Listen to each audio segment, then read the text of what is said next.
guys, welcome back to Black and Forth. I have one of my good friends here, Lisa. She is a woman of many talents. This girl is awesome. She does everything. She is the creator of Adulting the Podcast. So we are actually here at Detroit Foundation Hotel, and she is hosting us in her space that she works out of. First question. Also, I have to say, her story is really, really interesting, and this is the first time I'll be hearing it in detail. We'll wait. It's okay. That's me? Oh my God. No, but her story is really interesting. I've only heard glimpses of it. I'm really excited to hear about it. I haven't even heard it myself, so this is the first time I'll be hearing about it too. I wanted to save it for this. So let's get into it. Scared. Don't be scared. Just... You know it's grapes in here, right? Yeah, I saw that. There's a lot of different things. We're eating some fried cauliflower. Also from the apparatus room. But anyway, so the first question, what are you mixed with? I'm Black and Chaldean. My mom is Chaldean, and my dad is Black. You want to keep going? Fine. I'm adopted. So like I don't know Arabic. I don't know anything about my past necessarily. So I just go off of what I've been told and the pictures that I have seen of her. So, do you know your dad? I do not. I don't know that nigga. Okay. Mm-hmm. I don't think I ever would. Like, honestly, I mean, yeah, you could be my dad. I wouldn't know. So. That's cool. Yeah. Are you my mother? Mm-hmm. So, well, I want to pick up where we kind of left off with your story, and then maybe we can, like, go backwards. But, we were at work one day, and you got an email or an Instagram follow from your mom. And so I know that was kind of like an emotional moment, probably confusing.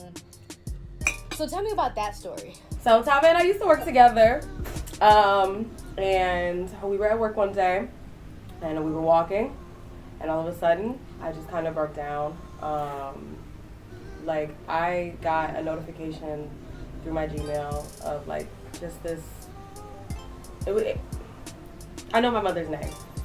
So, as soon as I saw it pop up and it had her first and last name, which actually has changed from what I know it to be, but it just automatically, I don't know, my reaction was like, I was anxious to read it, but I was very nervous. I didn't really want to read it. I didn't really want to like reply or anything like that. You know, I don't know her. I don't know anything about her. But when I was younger, she left me a photo album, a necklace for my 21st birthday, like random things for me to like grow up with and to have some like information about her, you know, to be in touch with some part of my past and to get to know her and what my family, you know, is and where I come from. Yeah, but I've never spoken to her. She even wrote me a letter, I think, when I was like 5, which I lost. And I kept that in the photo album too. She wrote me a very long letter, just saying how she felt, why she made the decision that she had to make to put me up for adoption. My mom was 16 when she had me. If you know anything about Chaldeans or Middle Eastern culture, you cannot, you know, fuck somebody outside of your race. Like, it's just not something that you're supposed to do. And especially with her being 16, it was a huge issue. So, not only was she almost about to be shunned from her family, but she had the decision to either, you know, have an arranged adoption or have me aborted. So, she made the play, boy. Made the right play. Okay. But yeah, I don't know. So I don't know anything about her. And then when it popped up, I was like, oh, we're about to go down this road. Well, let's go back to that. So many questions popped up in my mind. The first being, well, you kind of answered the first question, which was obviously intention. She left you so many mementos and messages letting you know that she cares. And she really put a lot of thought into what she did. Mm-hmm. And it didn't necessarily sound like it was something that she wanted to do. So... What do you mean? Give you up for adoption. Oh, okay. And not be in your life probably the way that she would have wanted to. So I always have to touch on this. Not to always make everything about race, but it's kind of about race because it's Black and Forth. Do you think, how does the fact that your father is Black tie into that? Or does it? Like, does that have anything to do with it? No, not until I have conversations like this. Like, until I have conversations like this, it really doesn't exist to me. Like,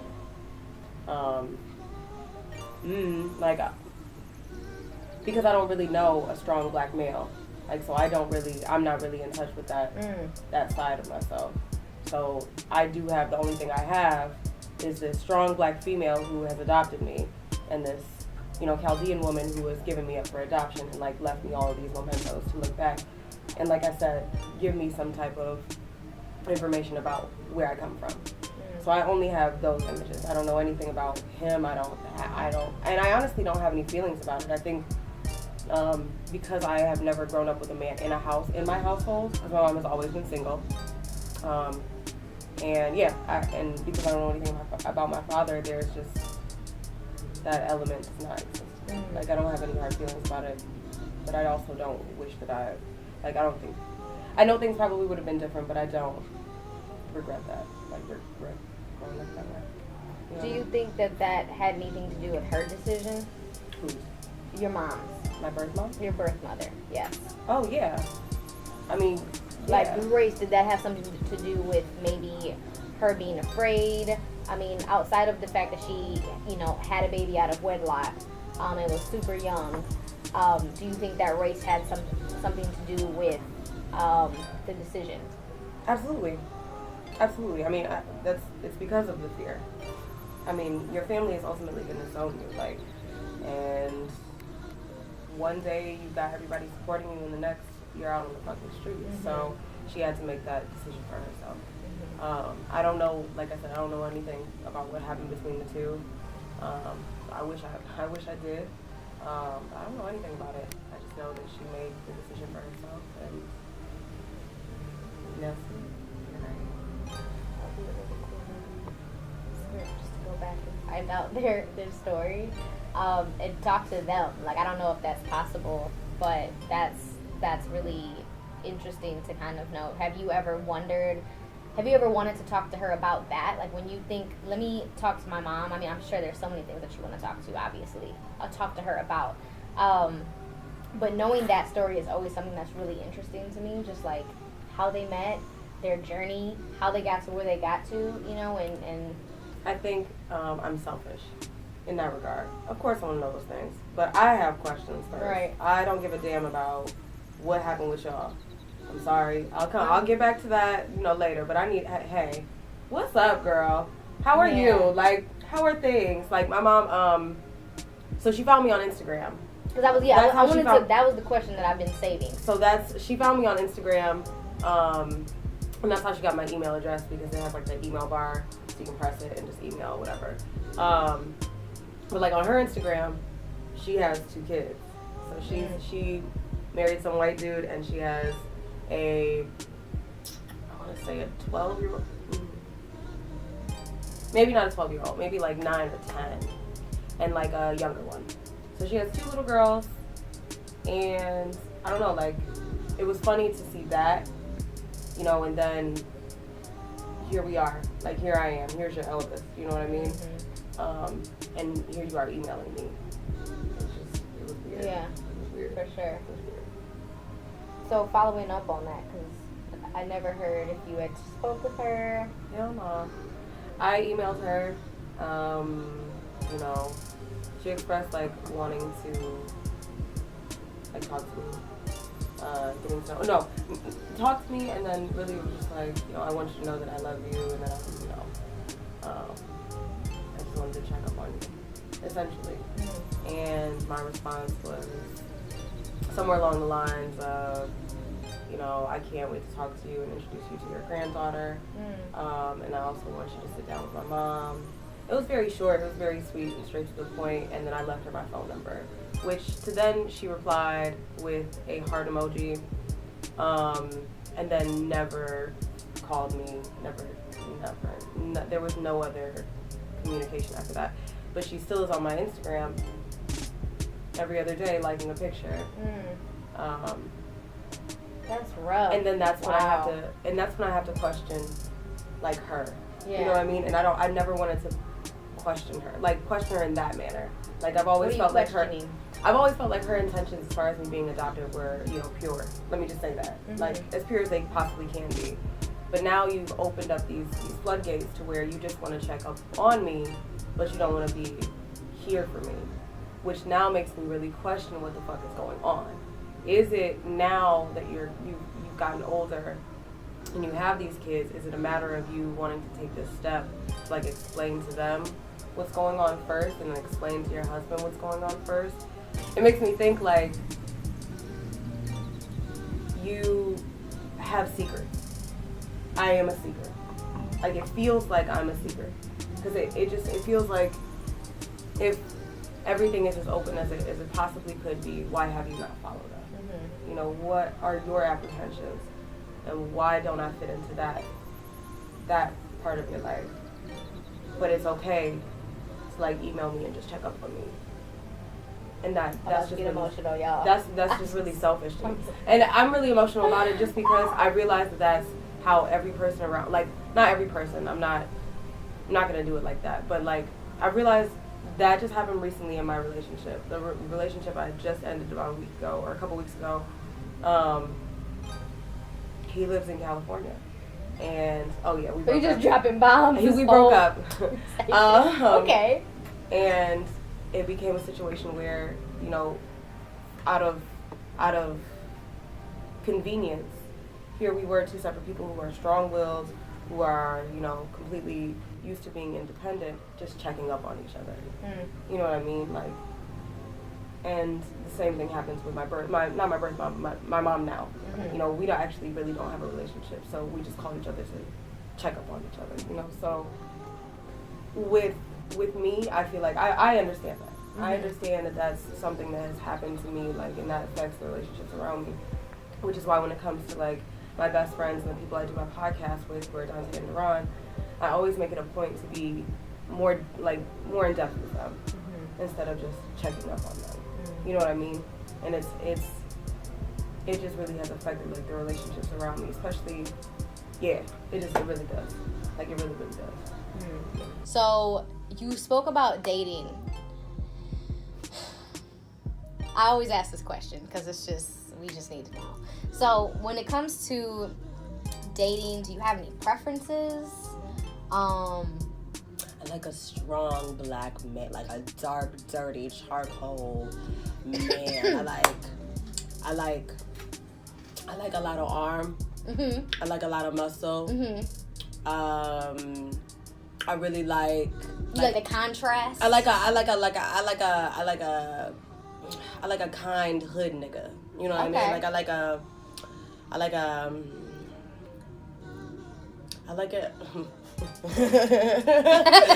We're waiting. Somebody came in mind, and I'm not gonna say their name, but yeah, I like somebody who is just very, like, genuine in their actions and pure when it comes to, like, understanding where I'm at and meeting me on that level and then bringing me up, but also putting me in check because I'm a Sagittarius and I need it. Like, I need it. Do we need it? Do you date a dark-skinned man? I do. That keeps you in check? And tighten up, girl, because you know. Whatever. No. So, light-skinned Sagittarius is neat. We keep each other in check. Sure, I know. I know. He's you need behind somebody the camera. I'm saying, but you need somebody that's gonna be for sure, keep you in check, because you don't want anybody to walk. I mean, you don't want to walk all over anybody. No, and we have such strong personalities, and I think that's part of it, right? That's part of what you're saying is that Sagittarians have such strong personalities that we need someone that has a strong personality too, or it's over. Yeah. So, but anywho, So, have you dated someone that's not black?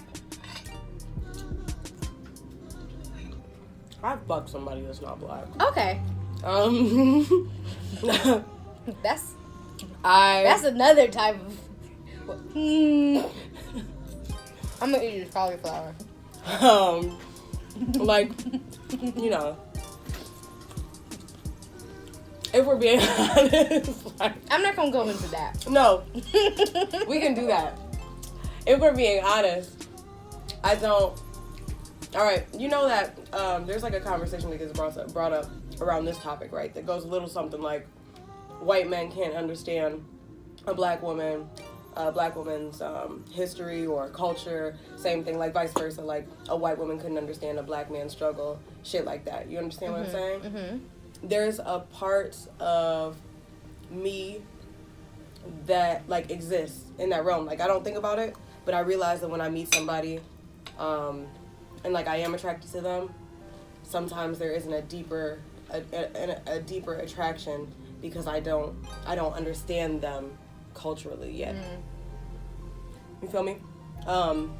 Black men is, I understand. Okay, well, so, and I think that's part of the story of being mixed, right? That you have this. Oh, I have dated somebody who's not black. Oh my God, I'm sorry. No. I dated an Arabic dude. It was cool. But see, like I said, I like to be checked, but I don't like to be demeaned. Ain't nobody my daddy. As far as I know, ain't nobody my daddy. Okay? And so, you can either be my nigga, but you're not gonna be my daddy. Like, pretty sure you're not my daddy. Pretty sure you're not my father. Pretty sure. So I don't. That one. That's probably not why I remember. That's what happened with that. Because I don't give a fuck. Okay. I feel that. Cool. So growing up, it sounds like to me you were exposed to black culture for the most part. Your adoptive mom is black. Adoptive? Is that the word? You are correct. Thanks. You're welcome. So you want to talk about that? I don't really want to talk about Stephanie, but we can talk about her. Let's talk about Stephanie. So, there she is. I want some Miss America. Yeah, my mom is black. My mom is an A-type black woman from a family of UAW workers or doctors. So it's either medical fields or it's what do they call that industry?